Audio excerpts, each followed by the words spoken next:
Cardiovascular disease strikes in every nation around the world.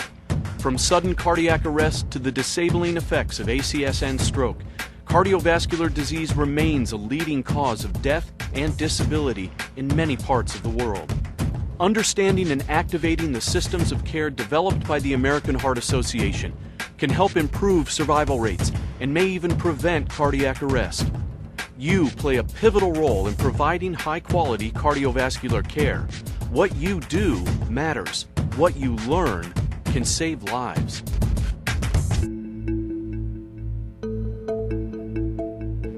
Welcome to the American Heart Association's Advanced Cardiovascular Life Support Update course. In this science overview video, you'll be presented with the most recent recommendations on cardiovascular care based on the latest scientific studies. In the next few minutes, we'll outline the changes in the 2010 American Heart Association guidelines for emergency cardiovascular care and continue to emphasize some of the core recommendations from the 2005 guidelines. These guidelines were produced after an exhaustive review of thousands of peer-reviewed publications.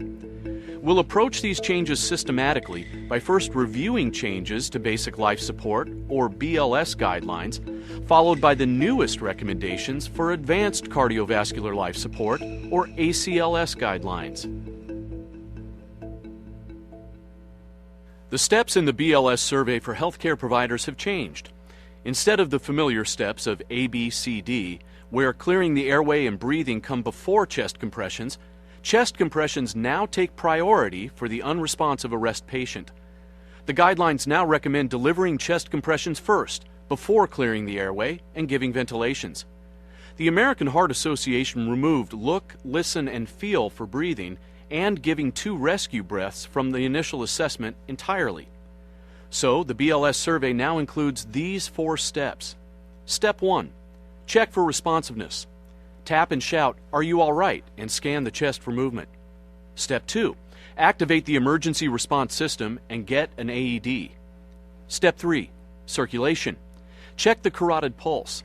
If you find a pulse, support the patient with rescue breathing once every 5 to 6 seconds. If you cannot feel a pulse within 10 seconds, initiate CPR by giving 30 chest compressions followed by 2 ventilations. Do not spend more than 10 seconds checking for a pulse. Step 4. Defibrillation. As soon as possible, connect an AED or defibrillator and, if indicated, deliver a shock. Why was it necessary to change these familiar steps? The majority of adult sudden cardiac arrest patients have VF or pulseless VT rhythm. The heart is quivering but not effectively pumping blood to vital organs. These patients have a much higher survival rate if they receive immediate chest compressions and early defibrillations. The ABCD sequence often delayed chest compressions as the healthcare provider tried to open the airway and deliver ventilations. By changing the sequence and giving chest compressions first, more patients may achieve return of spontaneous circulation, or ROSC. However, there are cases where healthcare providers should tailor the sequence of rescue actions to fit the most likely cause of arrest. For example, in the case of a drowning victim or other instances where hypoxia is the likely cause of the cardiac arrest, the priority would be to provide rescue breathing. High-quality chest compressions were emphasized in the 2005 guidelines. The American Heart Association continues to place a strong emphasis on high-quality CPR. This is indicated by a rate of at least 100 chest compressions per minute, a compression depth of at least 2 inches in adults, allowing complete chest recoil after each compression, switching rescuers every 2 minutes, minimizing interruptions in compressions, and avoiding hyperventilation. The recommendations continue in the new guidelines because scientific studies continue to link high-quality CPR to ROSC. High-quality chest compressions maintain blood flow to vital organs, especially the heart and brain. One way to measure the effectiveness of chest compressions is with coronary perfusion pressure. Coronary perfusion pressure is the difference between the pressure in the aorta at the end of ventricular relaxation, or the aortic end diastolic pressure, and the pressure in the right atrium, or the right atrial end diastolic pressure at the same time. The higher the coronary perfusion pressure during CPR, the better the survival rate for the patients. As chest compressions begin, it takes several compressions to raise the coronary perfusion pressure to a level adequate to supply blood to the brain and heart. When rescuers interrupt chest compressions, perfusion pressure falls dramatically and remains very low until they resume compressions. Since coronary perfusion pressure measurements are not readily available during a resuscitation attempt, rescuers can monitor CPR quality with waveform capnography and intra-arterial relaxation pressure. We will discuss the details of waveform capnography in a minute. A reading of less than 10 millimeters of mercury will not achieve ROSC. For intra-arterial relaxation pressures, a reading of less than 20 millimeters of mercury indicates ineffective compressions. To perform high-quality chest compressions, rescuers should push hard and push fast. Push hard means that the rescuer should compress the chest at least 2 inches. This is a change from the previous guidelines that suggested a compression depth between 1.5 and 2 inches. The chest should completely recoil after each compression. If it does not, coronary perfusion will remain low. Push fast means to deliver at least 100 compressions per minute. Scientific studies show that the rate of chest compressions is directly linked to ROSC and neurological survival. It can be difficult to maintain such a vigorous pace, which is why the American Heart Association recommends that rescuers switch roles after 2 minutes or 5 cycles of 30 compressions and 2 ventilations. Another characteristic of high-quality CPR is minimal interruption in chest compressions. Studies demonstrate that even healthcare providers interrupt compressions far too often or for too long, in some cases spending 25 to 50% of a code without delivering chest compressions. The American Heart Association cautions providers against spending more than 10 seconds checking for a pulse or assessing the patient. Finally, high-quality CPR must avoid hyperventilating the patient. For arrest patients, appropriate tidal volume should be approximately 500 to 600 milliliters, enough to see visible chest rise. This is about half a bag squeeze of an adult ventilation bag. Hyperventilation can not only cause gastric inflation and resulting complications, but excessive ventilation increases intrathoracic pressure, decreases venous return to the heart, and lowers cardiac output and survival. In terms of defibrillation, there are no major changes in the guidelines. The emphasis remains on a fluid integration of defibrillation within high-quality CPR. Rescuers should start chest compressions and use the AED as soon as possible for the best patient outcomes. The AHA still recommends the one-shock protocol for VF and pulseless VT. Let's review the changes to the Bls survey, which is now made up of these 4 steps. Check the patient for responsiveness. Activate the emergency response system and get an AED, then check the carotid pulse. If you cannot detect a pulse within 10 seconds, start chest compressions immediately. Give 30 chest compressions followed by 2 ventilations. If indicated, deliver a shock with an AED or defibrillator. Also emphasized in the new guidelines are minimizing pulse checks, limiting interruptions in chest compressions to 10 seconds, delivering high-quality chest compressions and rapid defibrillation, switching rescuers every 2 minutes to avoid fatigue, and avoiding hyperventilation. BLS is the foundation for ACLS. The better these steps are performed, the better the patient's chance of survival. There are 4 general categories of changes to the Advanced Cardiovascular Life Support Guidelines. Changes to the cardiac arrest algorithm, the addition of a new post-cardiac arrest care algorithm, updated recommendations for airway management, and synchronized cardioversion. Let's start by reviewing changes to the cardiac arrest algorithm. The 2010 guidelines simplify the algorithm. In addition, the AHA created a circular cardiac arrest algorithm to emphasize the interventions that have the greatest impact on outcome. The priority is the 2-minute continuous cycle of high-quality CPR and defibrillation. All advanced interventions, including IV access, drug delivery, and advanced airways, should not interrupt the continuous circle of chest compressions and shocks. Rather, they should be performed or administered strategically after the brief pause for defibrillation. This cycle continues until ROSC, when healthcare providers will initiate post-cardiac arrest care protocols. Within the cardiac arrest algorithm, there are several drug administration recommendations for both cardiac arrest and non-arrest patients. There are no changes to the 2005 recommendations for the use of vasopressors and antiarrhythmics for patients suffering from cardiac arrest. During cardiac arrest, rescuers should administer a vasopressor every 3 to 5 minutes.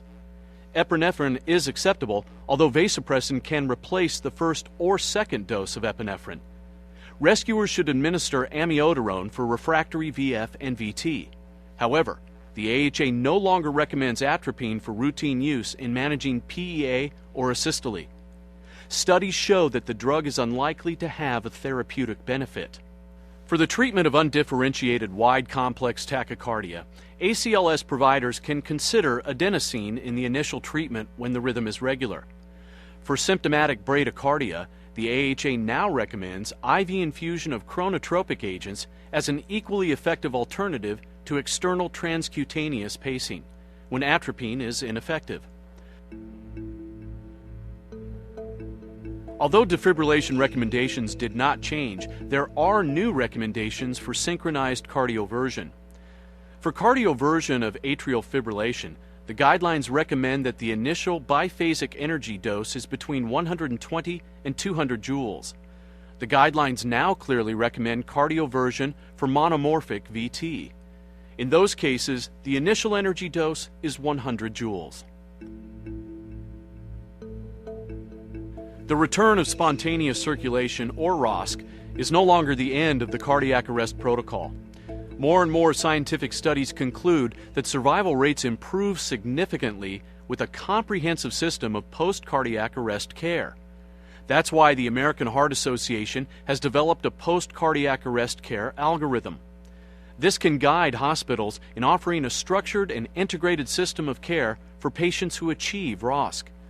The goals of the new algorithm are to provide guidance for pre-hospital personnel in transporting the out-of-hospital patient to an appropriate facility with post-cardiac arrest care, provide guidance to hospital personnel for transporting the patient to a critical care unit capable of providing post-cardiac arrest care, identify and treat the causes of the arrest and prevent a recurrence, and optimize cardiopulmonary function and vital organ perfusion, especially to the brain and heart.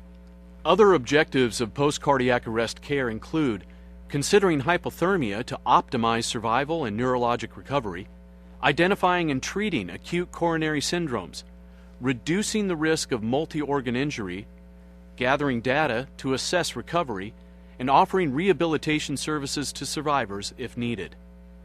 Brain injury and cardiovascular instability can indicate whether a patient is able to survive after cardiac arrest. Therapeutic hypothermia is the only intervention that has been shown to improve neurological recovery. That's why rescuers should consider hypothermia for any patient who is comatose after ROSC. Several studies show good outcomes for patients whose bodies were cooled to 32 to 34 degrees Celsius for 12 to 24 hours. One study followed cardiac arrest patients who received hypothermia treatment and were comatose on arrival to the hospital. 20 to 50% of those patients had good neurological function 1 year later. Hospital personnel should not delay reperfusion therapy for STEMI patients during post-cardiac arrest care.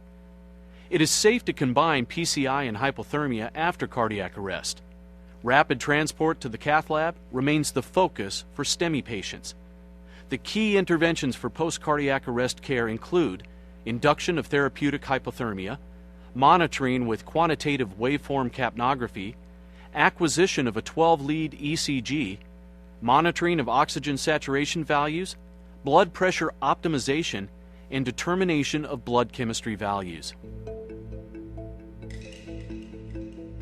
The next category of changes relates to managing the patient's airway. The AHA has incorporated several new recommendations into the 2010 guidelines. The first is quantitative waveform capnography. Waveform capnography monitors the amount of carbon dioxide exhaled by the patient. It's the most reliable indicator of endotracheal tube position during cardiac arrest.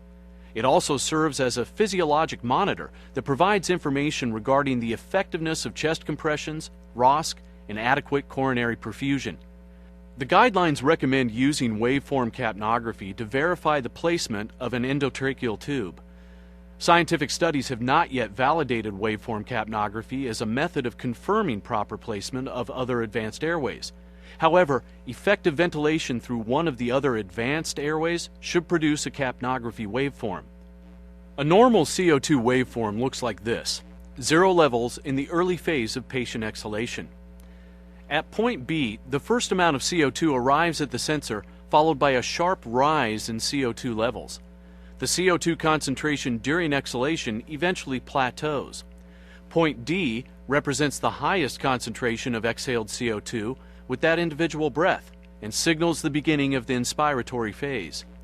This phase produces a dramatic fall in CO2 levels.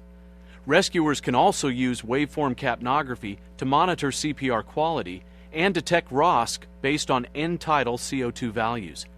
If the rescuers are effectively ventilating the patient, ineffective chest compressions will produce a low end-tidal CO2 reading.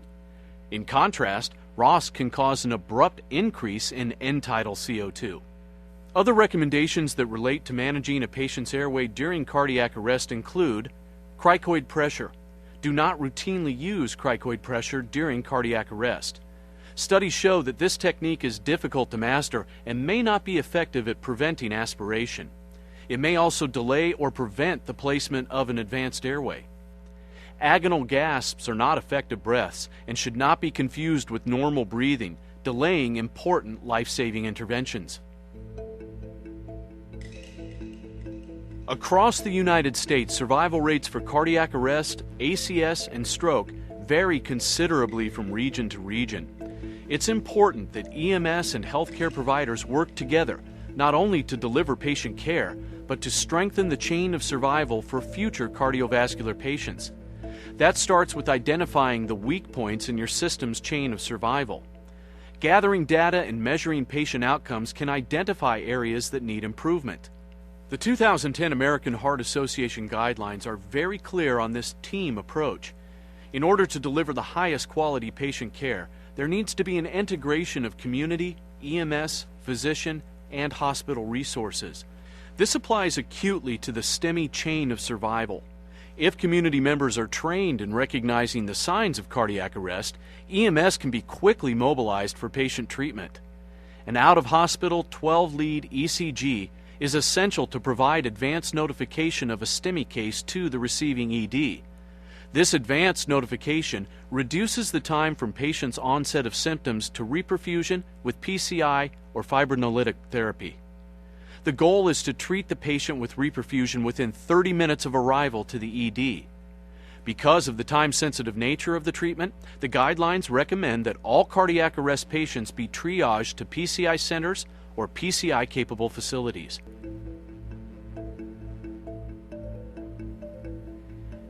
In patients suffering a stroke, integration of care is equally important.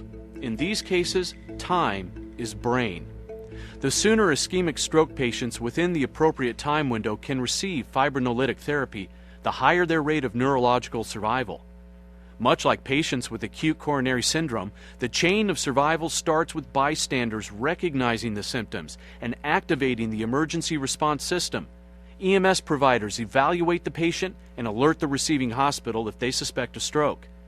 EMS providers should transport the patient to a stroke-prepared hospital if possible, where they offer best practices of comprehensive stroke care. If the diagnosis ultimately reveals an ischemic stroke, the hospital has 3 hours from the onset of symptoms to administer fibrinolytic therapy. The 2010 guidelines recommend that whenever possible, EMS should triage the stroke patient to a hospital where stroke care is offered. Patients experience improved survival rates, better functional outcomes, and quality of life when treated by a hospital specializing in stroke care. The American Heart Association recommends all eligible patients receive fibrinolytic therapy as soon as possible within the first 3 hours from symptom onset. For a selected group of patients, the fibrinolytic treatment window has been extended from 3 to 4.5 hours. At the time the 2010 guidelines were released, this treatment window was not FDA approved, but it is recommended by the American Heart Association and the American Stroke Association Science Advisory. So let's recap the changes to the ACLS guidelines. The AHA simplified the adult cardiac arrest algorithm. The circular algorithm can help minimize interruptions in high-quality CPR or delays in defibrillation attempts during cardiac arrest while integrating IV access, drug delivery, advanced airway placement, and the treatment of underlying causes at strategic brief pauses. The AHA no longer recommends atropine for the treatment of PEA or asystole. The treatment of cardiac arrest no longer stops at ROSC.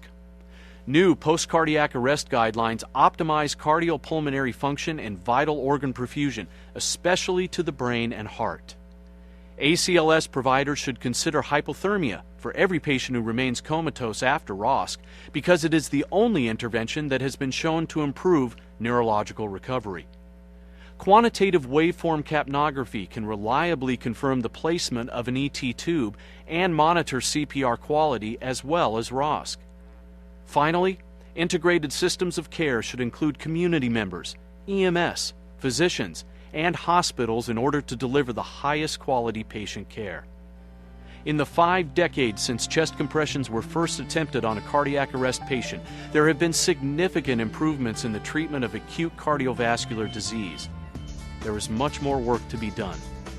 With the latest research pointing to new, quantifiable ways to improve patient outcomes, advanced providers have more tools than ever before to reduce death and disability caused by cardiovascular diseases and stroke.